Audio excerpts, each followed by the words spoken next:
أعوذ بالله من الشيطان الرجيم بسم الله الرحمن الرحيم الحمد لله رب العالمين والصلاة والسلام على سيدنا وعظيمنا وحبيب قلوبنا وشفيع نفوسنا أبي القاسم محمد اللهم صل على محمد وآل محمد سبحان ربك رب العزة عما يصفون والسلام على المرسلين والحمد لله رب العالمين أما بعد قال رسول الله صلى الله عليه وآله في حساب الله يوم القيامة يؤتي بعبد محسن في نفسه لا يرى أن له ذنبه فيقول له هل كنت تولي أوليائي؟ قال كنت من الناس سلمة. قال فهل كنت تعادي أعدائي؟ قال يا رب لم يكن بيني وبين أحد شيء. فيقول الله عز وجل لا ينال رحمتي من لا يولي أوليائي ويعادي أعدائي. بسم الله الرحمن الرحيم. Hamim. Dear friend, responsibility and balance. It is time to unite and help build anew, or suffer a boiling hot cleanse. اغلي نفسك.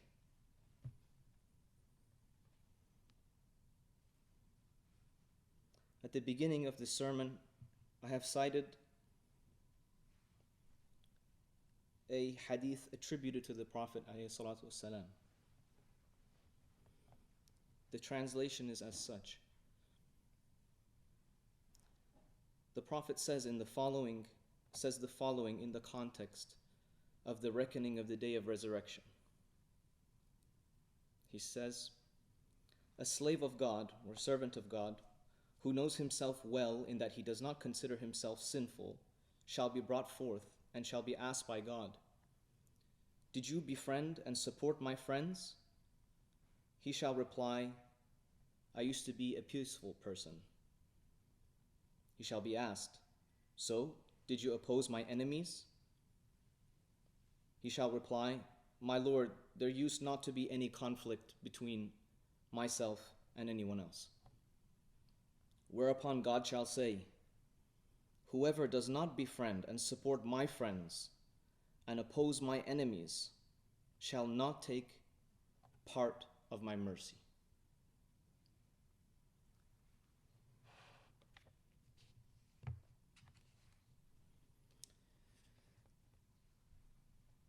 Over the summer,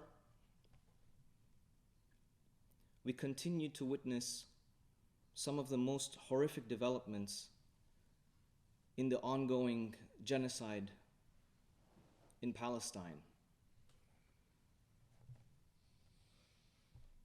The genocide that takes place in all of historic Palestine, not just what is now considered by international law as the nation state of Israel, historic Palestine, occupied historic Palestine. Not just the Gaza Strip, but also the West Bank. All of historic Palestine.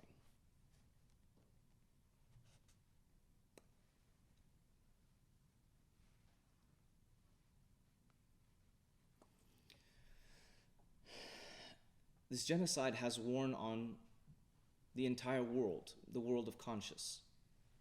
Those who have a conscience, it has worn on them, and it has hurt them. And it has hurt me.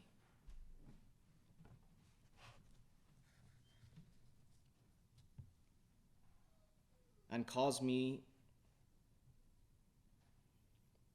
many days and nights of stress and self-interrogation and introspection.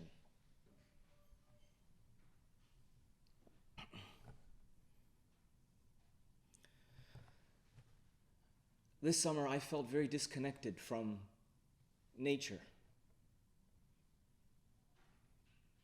I was on my phone, as were most of you, almost every moment of the day, feeling guilty to look away.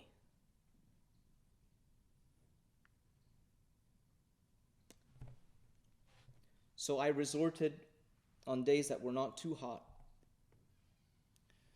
to try to reconnect with nature, with the second Quran. And as I was walking through a park very close to my home,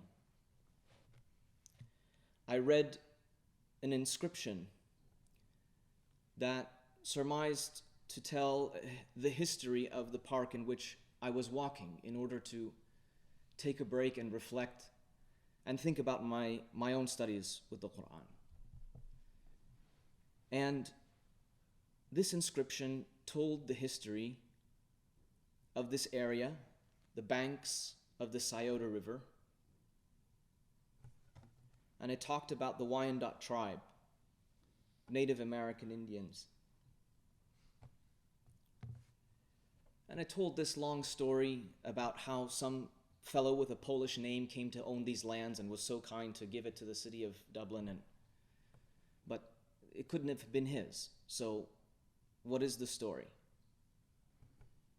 And it began to talk about other historical events in this locale. And it mentioned a Wyandot chief known as, in English, Chief Leatherlips, though that's not his name. But the American colonizers and settlers decided to give him this name anyways. This Wyandot chief, there is a memorial that is dedicated, well, there's two memorials on Route 33, which is Riverside. There's a very large it's not a statue, it's kind of a statue of a large face, and you can go and stand upon it. And this area is very well known in Dublin and Columbus for being the place where, when it snows, children go and sled down the hill. And maybe they'll go and stand and take a picture with the monument for Chief Leatherlips. And further down Route 33, there is a tomb of sorts, a gravestone. And I've drove past this gravestone for years. And it caught my attention, and I thought to myself, oh, Chief Leatherlips, I ought to look this up sometime and see who is Chief Leatherlips. He must have been a great Native American leader of some sort that now, after years and years of genocide against the Native American people, the city of Ohio or the city of Dublin or whatever is giving some sort of half-hearted recognition to the rightful leader or representative of this ancient people. I was sad to say that the reason that Chief Leatherlips is recognized is a purely colonial political scheme. And there's very little written about him. I wonder why. The traditional American story goes as Chief Leatherlips, signatory of the Treaty of Greenville in 1795, which ended the Ohio Indian Wars, so to speak, was a great man, and him and his clan were the types of folks that were very friendly to the white man and had decided that the writing was on the wall and there was no more point in war, and the only way forward was to live peacefully amongst the white folk and adopt their farming techniques and their clothing and their religion as being Methodists, and were very close friends with the Sale Boys, who are a local family who are second only to the other circus family in America, whatever they're called. They were also, they had a circus, and they would have Native Americans in their circus, not as workers, as exhibits, but move on. And what happened was that they accused him of witchcraft, and they sentenced him to death, and the cell boys came riding down from Worthington, and they tried to oppose this execution, and they said, "Say the word, Chief Leatherlips, and we'll kill these redskins, and we'll save you, and we're close friends." And Chief Leatherlips said, No, Chief Leatherlips would hate to see any more white man blood. I prefer to die on your behalf and just accept my execution. And the cell boys say, but see, we know that you never did witchcraft. We know you're a good man. You would have never done witchcraft. This is politically motivated. This is because of that rogue named Tecumseh and his brother, the prophet, who I will tell you about. Tecumseh, he's the one that's riled this sham execution up, and really he wants your head because you want to keep the treaties with the white man, and you do not want to, you oppose Indian independence and sovereignty and the Confederacy of the Indians, etc., etc. Well, I went to his grave. I found it. I went there. And I spent some time there. And I'm telling you now the story in the way that I've pieced it together. The local history is told by white people. And white people who want to explain the fact that, well, there might have been a time where we were not on good terms with the natives, but they came to understand our way of life and realize that our superior way of life as whites was more alluring, it was safer, there was no need to get locked in battles. And we said, enough is enough. We should just live in peace and harmony, us and the Wyandotte people.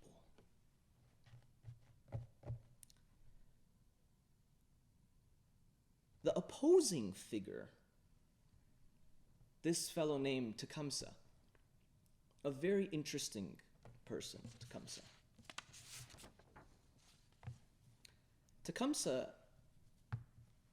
was a Native American general who lived around the same time as Leatherlips. So Leatherlips was born in 1732 and he died in 1810.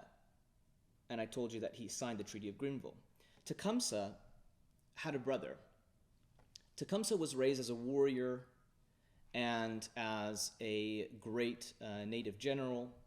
And his brother had some sort of damage to his eye. He was one-eyed, and essentially he was no good for war.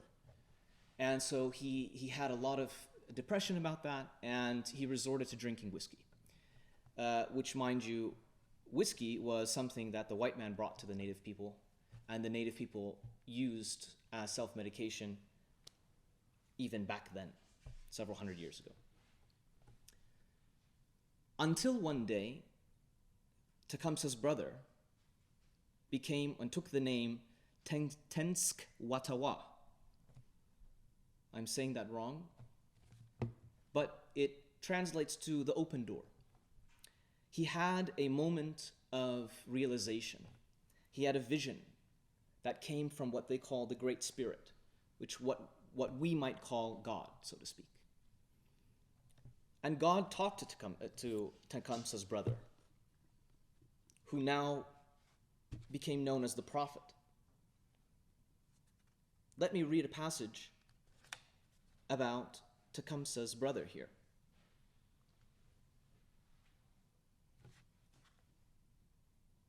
Tecumseh's brother was inspired by, Tecumseh was inspired by visions of his younger brother.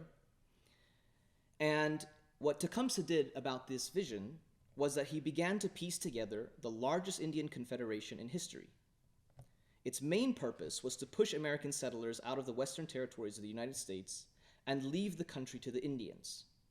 Between 1805 and 1810, Tecumseh, traveling on foot, by canoe, on horseback, had spoken to most of the tribes living in the old Ohio country, and even to a few tribes further east.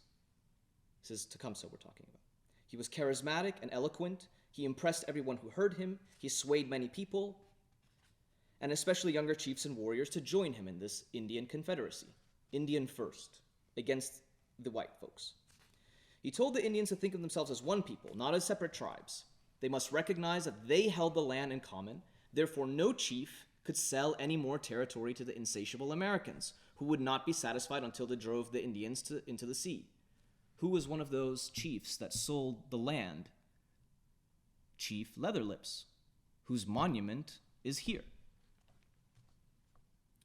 As he built his confederation in secret, his brother, now calling himself Tenskwatawa, or the Open Door, was best known as the prophet, and he preached openly to the crowds that flocked to hear him. He told them that the Great Spirit had shown him frightening visions in which two paths lay open before the tribes. One path led to perpetual happiness, but the other led to fiery damnation, where drunken Indians, and I kid you not, this is what he says. The fiery damnation part, where drunken Indians swallowed cups of molten lead for all eternity. Swallowed cups of molten lead for all of eternity. Have you ever heard, as a Muslim, something similar to that before? Cups of molten lead. For us, it's cups of boiling lead, or brass, rather. A metal boiling, subhanallah. This is in Surah Al-Dukhan, verses 43 through 48, which I will read to you.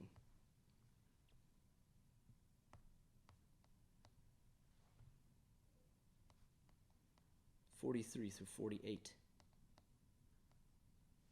Lo, the tree of Zaqum, the food of the sinner, like molten brass, it seethes in their bellies, as the seething of boiling water. And it will be said, take him and drag him to the midst of hell, then pour upon his head the torment of boiling water. The boiling water, mind you, is a word that we use in the Quran called Al-Hamim. We'll come back to this. The Great Spirit had assured him that if the Indians gave up the white man's ways, especially his whiskey, and returned to the customs of their forefathers, then he would protect them in this world as well as in the next. So they urged the tribes to follow him, and they started this new village in Greenville where that treaty was signed, and they named it Prophet's Town, and they promised that if they did all that he asked, the Great Spirit would reward them with a permanent homeland which the Americans could never take away. This is the unwritten part of the history of why are we putting the monument for Leatherlips, and why Leatherlips, and why Leatherlips? Leatherlips as opposed to Tecumseh and his brother. Keep in mind this idea of brotherhood is a motif that I want to explore. This connection of brotherhood, togetherness. The brotherhood pact between Tecumseh and his brother, and then trying to start a brotherhood, a family with all natives, not divided by tribe, but divided only by immorality, which is white settler colonialism. So this is the story of Chief Leatherlips and Tecumseh and the Prophet, which I will try to keep as short as possible there and move on. And I thought, that's so strange. Where have I seen this before in recent memory? Broken treaties, in fact, all of the historic treaties that the United States has with Native Americans have, without exception, all been broken, all been violated by the United States of America. And where have I seen propping up of a native as some sort of the good guy native that we can hang out with? He's okay, and we'll keep him around. And it reminded me of the ceasefire debacle. That's a never-ending story. Ceasefire, we're going to have a ceasefire in Ramadan. Then we're going to have a ceasefire after Ramadan. Then we're going to have a ceasefire. And then they assassinate Ismail Haniyeh, and they think that they're about Haniyeh, and they're about to bomb Israel. Also, now we need a ceasefire, and there's going to be a ceasefire. Oh, okay. And who's going to be the good native Indian who's going to sign the treaties? We're going to ignore the other natives that don't want to sign the treaty, but who's going to be the good native? That was Qatar and Egypt. Sounds familiar. What about the individual? Just a few weeks ago, there was a Bedouin man that had been a prisoner of war that was taken by Hamas, and the Israeli forces brought him back to the Negev desert. And this man, for better or for worse, I assume not a very intelligent or learned man, and as a result of suffering under colonization and being out of the loop for 10 months, this is at least the way I can think of it, begins to go on a crusade or on a propaganda trip for Israel and says, thank you so much, Benjamin Netanyahu. This is so great that you saved me, and we must continue, and we must continue doing operations like this that kill 1,000 people at a time to supposedly get one person back. And Jews and Muslims can live together in harmony, and this is what I want above all else, is the end of killing of Jews and Muslims, and we must be together. What this man didn't realize is when he went back to his Bedouin village in the Negev desert, they found out that that same village had been ruled and chosen for demolition by the Israeli government. They were going to demolish his home. And then when the news got out, it got too far and wide, and then the way that they responded to it was, maybe we won't demolish his home, but the others we will. Look it up. Which is pretty interesting and shocking. Historically, this is the same thing that happened to the Wyandotte folk. Chief Leatherlips, remember him? Signed the treaty in order for the Wyandottes to live in Ohio. Well, do you think that they stayed here? No. After the Indian Removal Act, coming after Chief Leatherlips' time by a few decades, they did not find the permanent refuge that they were promised, and they were pushed out. Why? Because they started colonizing the Wyandotte land that they were living in Ohio, despite the fact they were signatories of the treaty. So they forced them out with the Indian Removal Act. And they sent them to Kansas. Well, guess what happened when they got to Kansas? Lived happily ever after in a new place and moved on? No. White settlers colonized Wyandotte land in Kansas.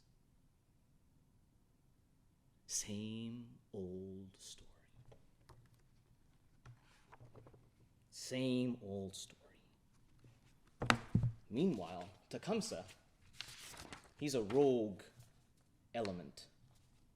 He's someone to be killed. But listen to Tecumseh. Listen to the words that are documented from Tecumseh in an argument that he has with an American governor. Who cares who he is?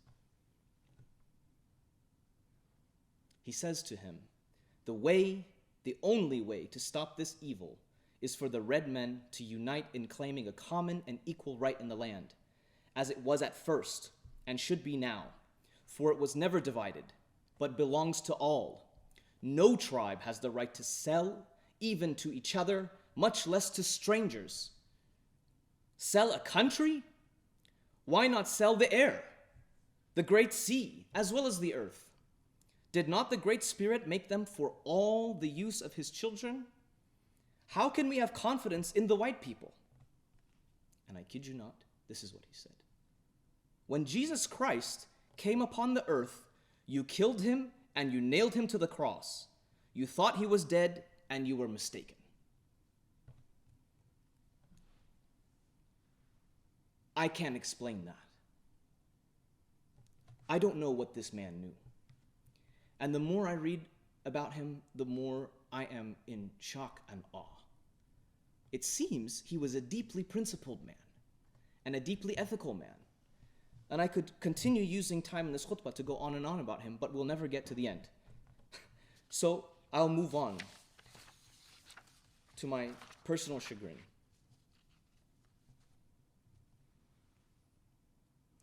In the previous khutbah that I gave a month ago, I promised you that I would talk to you again very briefly about Imam Ali's conception of rights that we went through in a very detailed way in his sermon. I remind you, he said, لا يجري لأحد إلا جرى عليه ولا يجري عليه إلا جرى له, for the right, which means that a right does not flow for you in your credit or for your gain, except that it also flows against you. And no other right flows against you, except that it also is to your credit. There is a relationship between these rights. That is, there is a right and a responsibility. With responsibility, there comes rights, and with rights, there comes responsibility. And I told you that this was deeply ingrained in Quranic ethos. Let's look very briefly at one of the surahs belonging to the Al-Hamim, the family known as the Hamim surahs. In Surah Al-Zukhruf, this is Surah Al-Zukhruf, verse 12 and 13. He who created all the pairs and appointed for you ships and cattle, whereupon you ride, that you may mount upon their backs and may remember your Lord's favor when you mount thereon, and you may say, glorified be he who has subdued these unto us, and we were not capable of subduing them. Now, subdued is a word that is translated from sakhara, sakhara.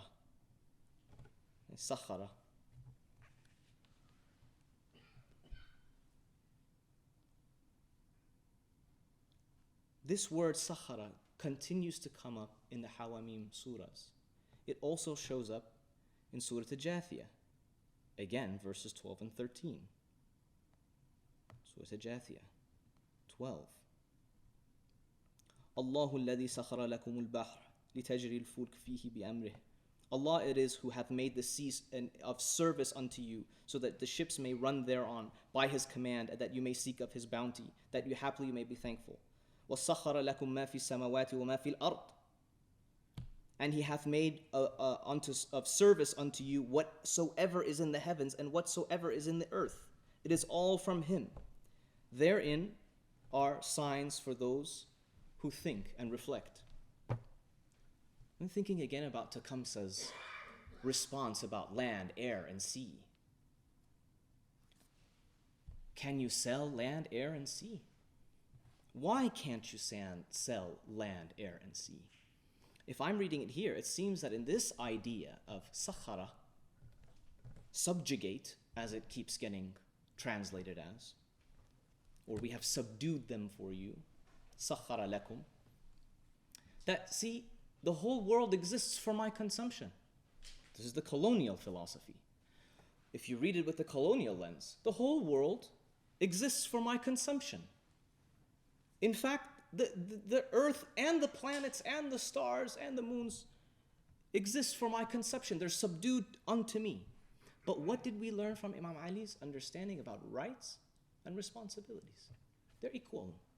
If you have a right to it, you have a responsibility for it. That's what Tecumseh is saying. Leatherlips is defeated. He's a defeated man. He's tired. And his people are tired, or he's tired of being blamed for X, Y, and Z. But Tecumseh is calling to something greater. He's calling to a principle.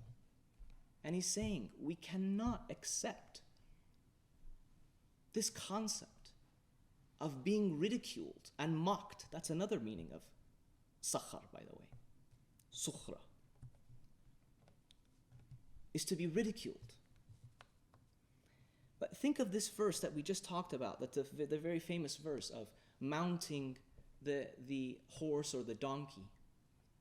What is the relationship? Think, many of you have pets. Pets are dependent on you. Their food is completely based on whether you give it to them on time or not. Whether they can go to the restroom is based on whether you are able to provide them with the means or not. Whether they are safe in your yard is depending on whether you are taking them out or bringing them in or whatever. Same with the donkey. The donkey has a reliance. The donkey can't live by himself. Well, maybe he can, but excuse the metaphor and just go with me here.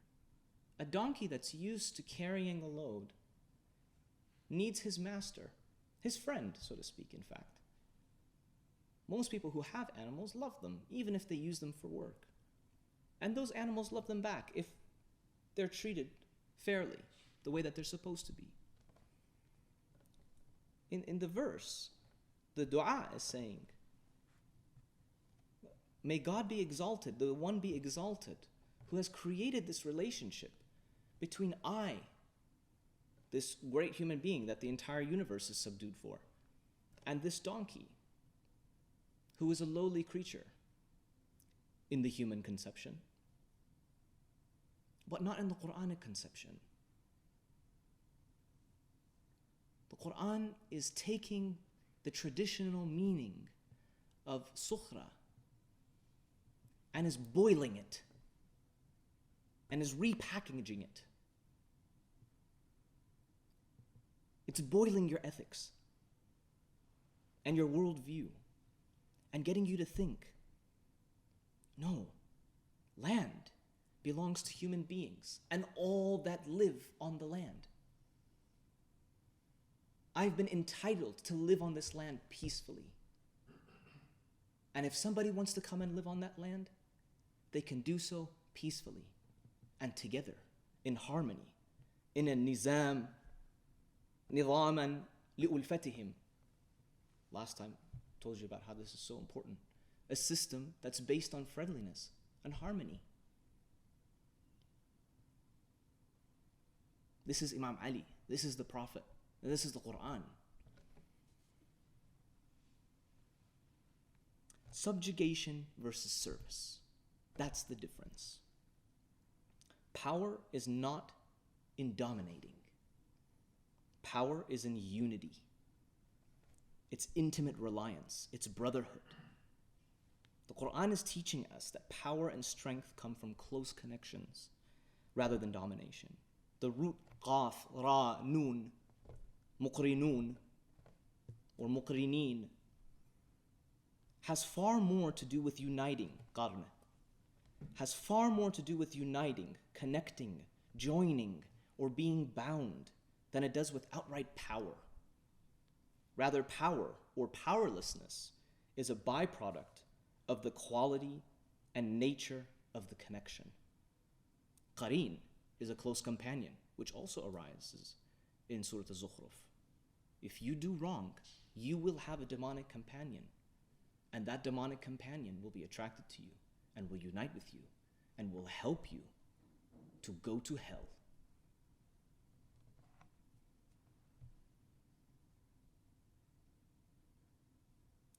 That's the colonial understanding of sukhra.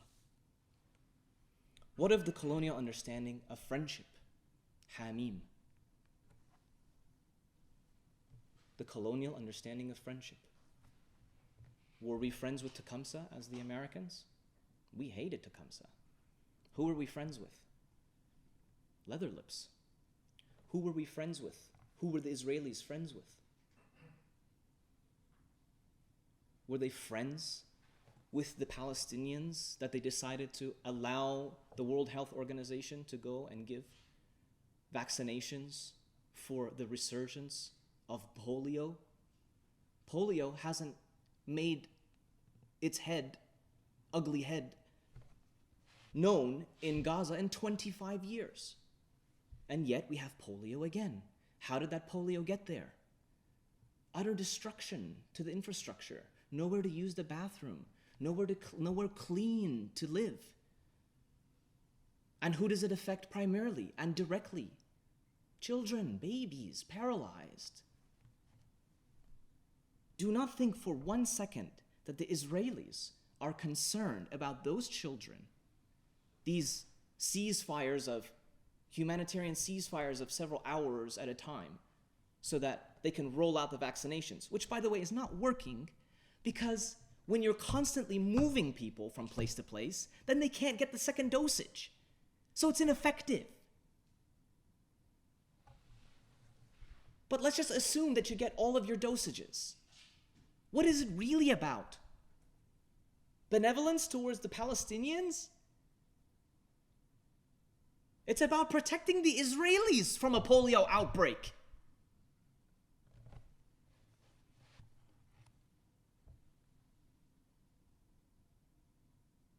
Hamim has two meanings in the Alu Hamim, in the surahs vulgarly known as the Hawamim.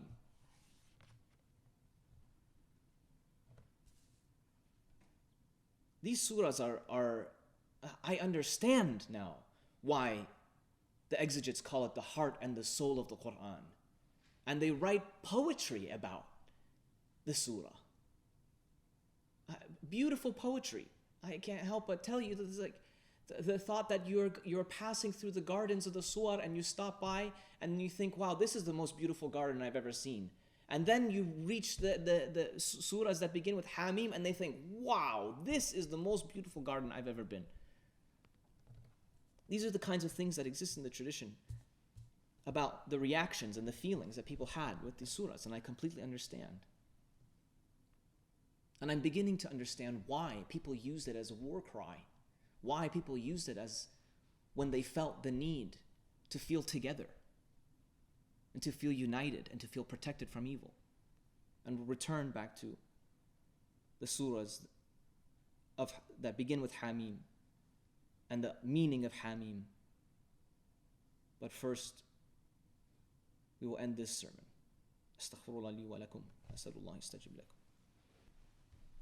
Bismillahir Rahmanir Rahim. Alhamdulillahi Rabbil Alameen. Wassalatu wassalam ala Sayyidina Muhammadin wa alihi at-tayyibin at-tahirin. Bismillah. Hamim. Dear friend, responsibility and balance.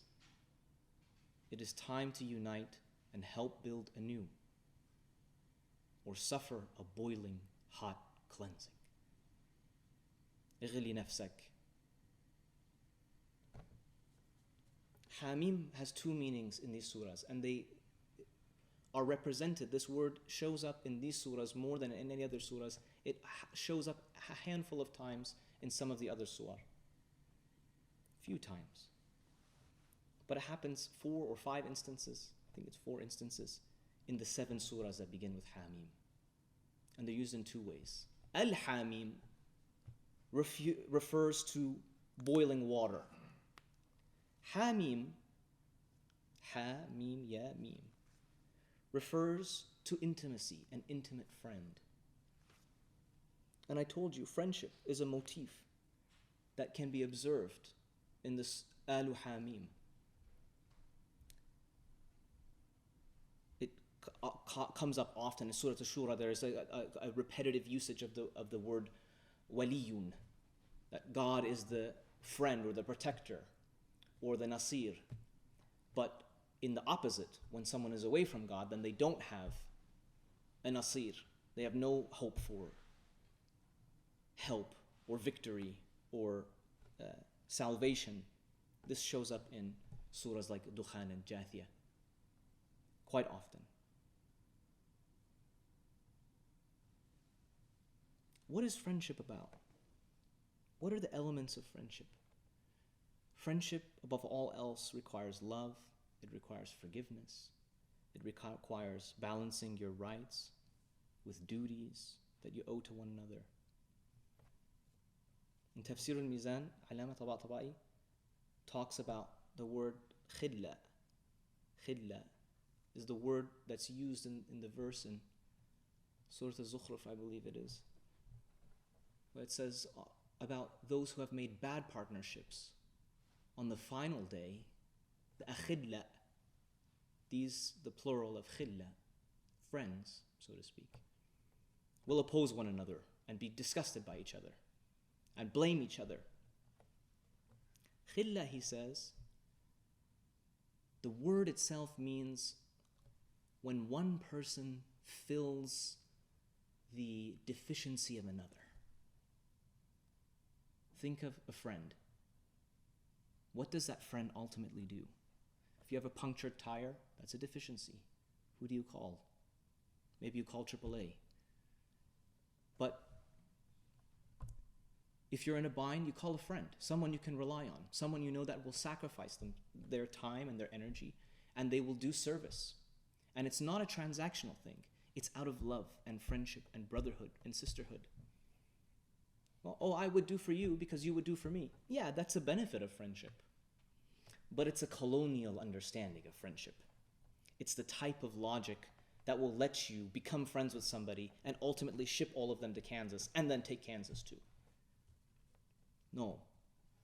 It comes from within. Khalilullah.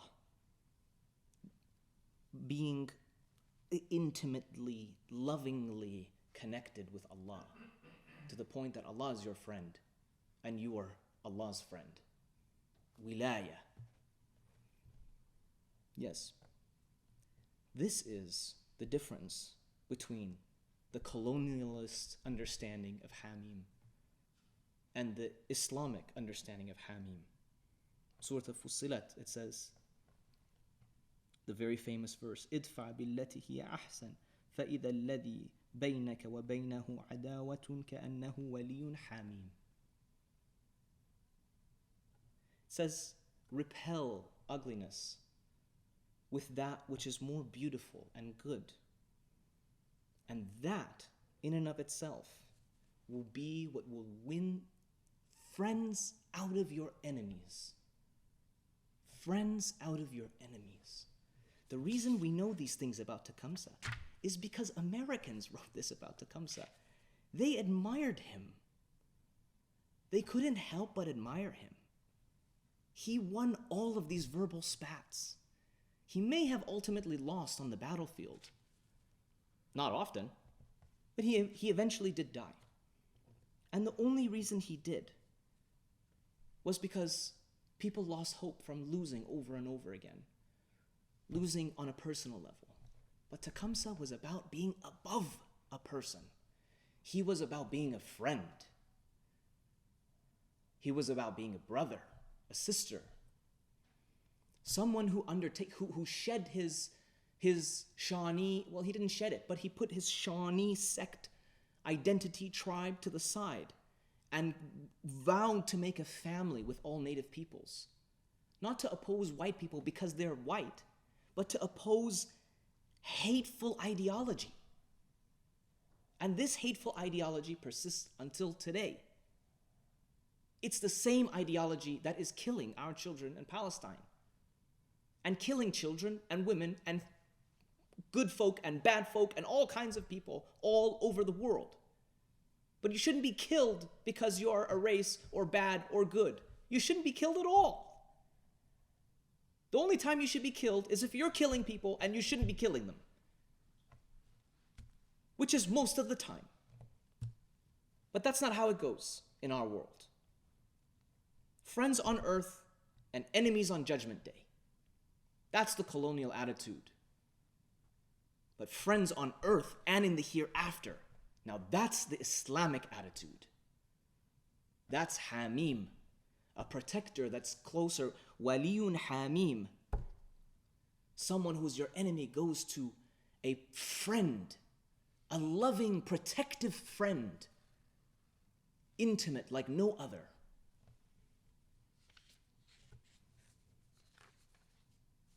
Another word on Hamim, Al-Hamim. It's interesting that in Surah Al-Dukhan, we said earlier, remember, what Tecumseh's brother said about stomachs being full of molten lead, boiling lead? That shows up here as well. boiling brass is what? And I think it has very well to do with the idea of materialism. Zaqum is more of what you wanted, right? You didn't want principles. You wanted materialism. You wanted consumption. Because that's what gave you that feeling of safety and that feeling of satisfaction, just for a moment. Well, now, that same stomach is turning into brass. It has to burn. But there's a problem. The Hamim, Al-Hamim, is cast inside of you. You're drinking the boiling water, and it is thrown over you. I hope not you, but those who deserve it. Because it's cleansing. It's the same word that is used, hammam, tahammum, to wash, to take a shower, hot water. And there's a law I could go on and on about the root word and all of the different meanings and whatever. But just for your knowledge, that boiling water washes. Now, why has it got to be boiling? Because if you got there and you need a cleansing, it's because you stink. You did really stinky things. You killed children. Or you stood by while children were being killed and told yourself, well, I'm busy with this, and what am I supposed to do anyways? It's all in the hands of the United States, and it's in the hands of the Muslim world, and it's in the hands of this guy and that guy, and what does it have to do with me? And why are you picking on me? And okay, man, I made dua, okay, I did dua. Magic dua should just solve it. As I told a friend of mine, then we just shut down hospitals, and everybody sit in the hospital and do dua instead. And forget about science and forget about treating cancer. Let's just do dua and everything will go away. I don't think that your dua is going to get answered if you are not interrogating yourself to see how you're involved in all of this. Because I'm interrogating myself and I am involved. I'm involved in all of this. I drove past that statue for 3 years every single day and I thought, meh. Some poor native fellow got killed here probably. Same old story, huh? Why do I want to bother myself and figure out the history of the place that I live? I live here in safety. I eat and sleep in safety. I entertain in safety. I pray in safety. Mind you, I'm not giving a fatwa here, and I don't know the ins and outs, and I'm sure there's all kinds of loopholes, but there used to be a consensus about prayer in occupied land that is batil, it's not accepted. I'm not saying that your prayers aren't accepted. I don't know. That's up to God. But to assume that you just waltz in and take all of the good stuff that's here and pay no mind, and I'm talking to myself, and pay no real mind to the fact of whose backs it's on, is disgraceful. Look at what this author says. This person wrote about the other Trail of Tears in Ohio. There are no indigenous tribes left in Ohio. Zilch.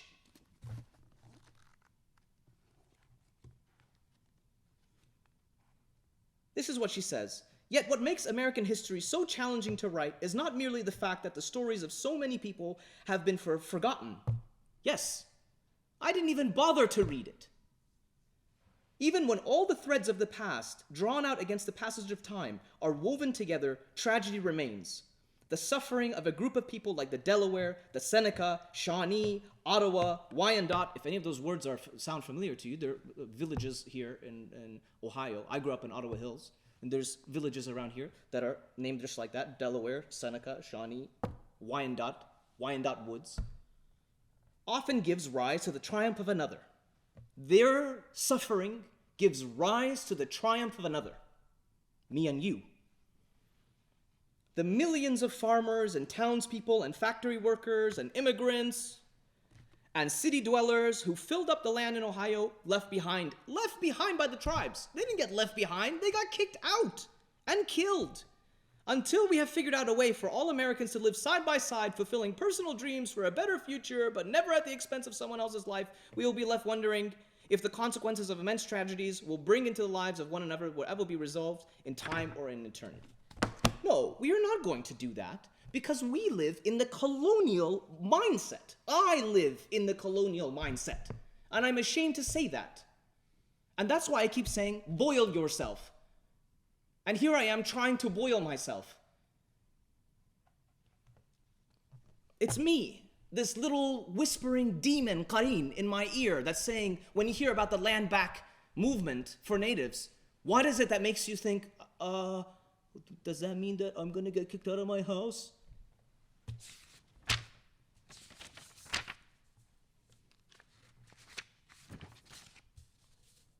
Yes, Surah Al-Jathiyah tells us about the colonial philosophy. There's no responsibility or accountability. Whatever is good for me is good for me. What's good for the goose is good for the gander. Except the gander are white people and nobody else. Or those who serve white people. That's in verses 45, 23 and 24. He who makes his desire and ambitions his God. What does that sound like? That's colonialism. That's raping and pillaging the land. And what does that do? It seals your hearing, and it seals your heart, and it blinds your eyes. And so it did. I felt that I was having such a tough time, and what am I going to do? I don't know how to help genocide, and I'm walking through this park trying to make myself feel better, let alone I have no idea who I am walking on genocide-occupied land. And I know it, but I'm not thinking about it. And I'm seeing it, but I'm not seeing it at the same time. I've heard it before, but I shoved my fingers into my ear and said I don't want to hear about it because that makes me feel like I have to interrogate myself. What do I don't want to owe any rights. I have no entitlement here. This isn't my park. Yes, that's that little Qareen voice. Be honest. Yeah, it boils. It boils my blood, and it's boiling my skin, and it boils my stomach. I hope to God that it makes me come out clean before the end.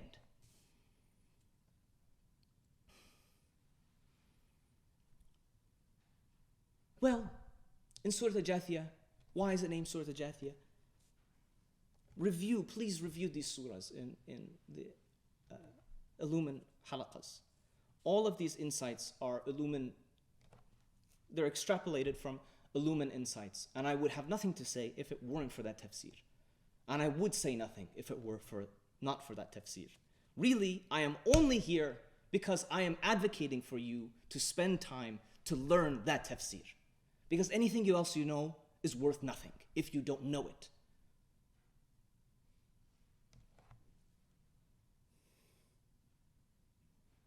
Look, Surah Al-Jathiyah, the famous lines of Surah Al-Jathiyah, that every nation will be brought upon its knees in front of its accounting. And the Illumin Halaqa lays this out so crystal clear that you're going to see it. And by my reading of the scripture, I don't know if you're a good guy or a good girl that you will be prevented from seeing this. This may be inevitable for all of us, whether your destiny is in hell or in heaven. And I don't really want to see it regardless of where I end up. By my reading, I don't know that if we get let off the hook. But that's up to Allah and that's up to His mercy. If it counteracts, I don't know. That's His world. But I'm telling you, be prepared. It might be an inevitable experience of suffering for all of us. But what's the difference in Surah Al-Jathiyah, the verses that talk about the one who does good for their own soul, it's for their own soul. The one who does good, it's for their own soul. And the one who does wrong, then it is for their own soul. Is there a discrepancy here between these two things? Why am I having to take account for an entire nation? I opposed Israel. I didn't like Israel. I didn't co-sign the genocide of the Palestinian people by the Israelis. I didn't co-sign the genocide of the natives by the American colonies.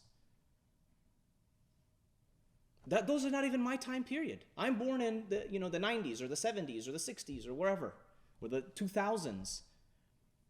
That's not my people. That's a different qarn. No, qarn is connected, my friend.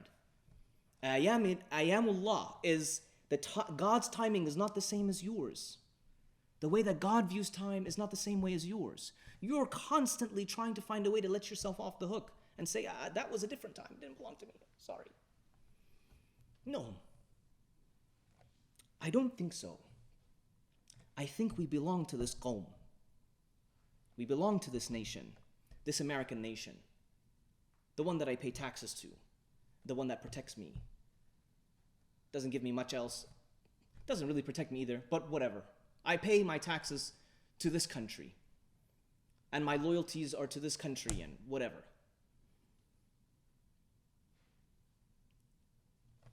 I don't even know how to explain it properly, my relationship to this country.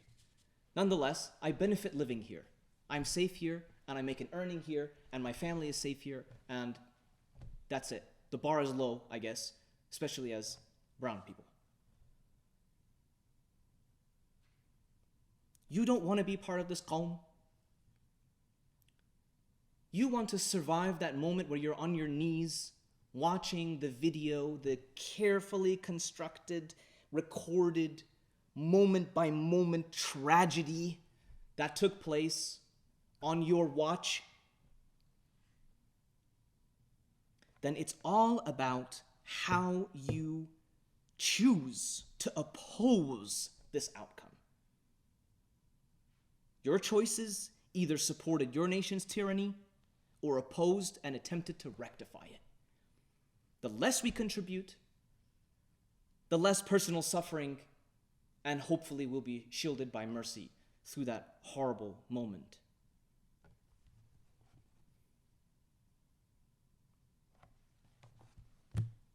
The Alu Hamim.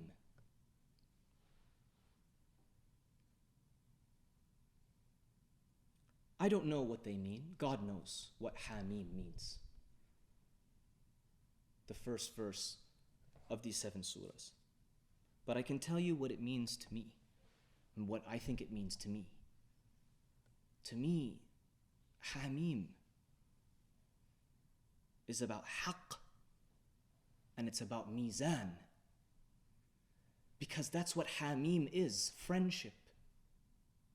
Friendship is about truth. It's about rights. And it's about responsibility. That's haqq. And mim is mizan. The difficulty of balancing the truth, rights, and responsibilities. Balancing against yourself, the liar inside of you that would keep you not accountable to the truth. Deceiving yourself about the truth. Being in a smoke of your own creation to be deluded about it. To disassociate. Because you don't want the responsibility, but you want the entitlement. That's not friendship. That's colonialism. Friendship is to burn together, is to fight together to the very bitter end, and it's to connect with each other. Muqrin, to be muqrin. You're strong through your connection, not through being set apart.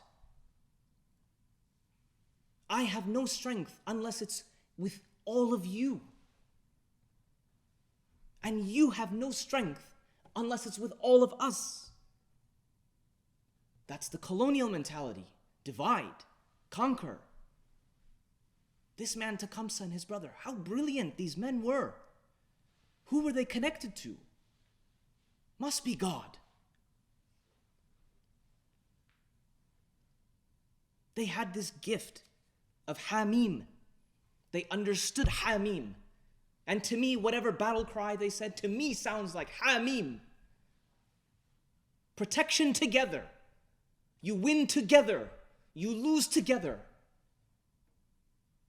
You uphold each other's rights together. You empower each other to uphold your rights together. And you fight what's wrong everywhere, especially in a place where you are eating from the tree, the fruit of the poisonous tree.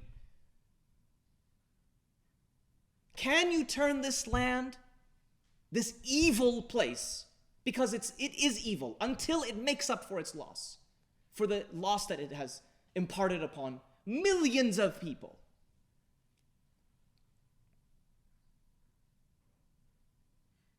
Can you, through your ethics and through your uncompromising dedication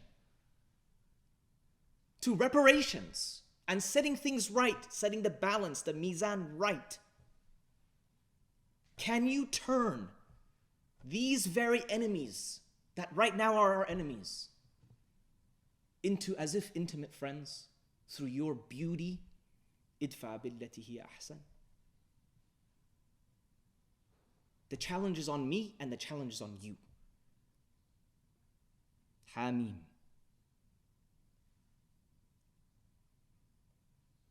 Dear friend, responsibility and balance. It is time to unite and help build anew or suffer a boiling hot cleansing. اغلي نفسك. بسم الله الرحمن الرحيم. اللهم صل على محمد وآل محمد. ربنا اغفر لنا وارحمنا واهدنا جميعا يا رب العالمين.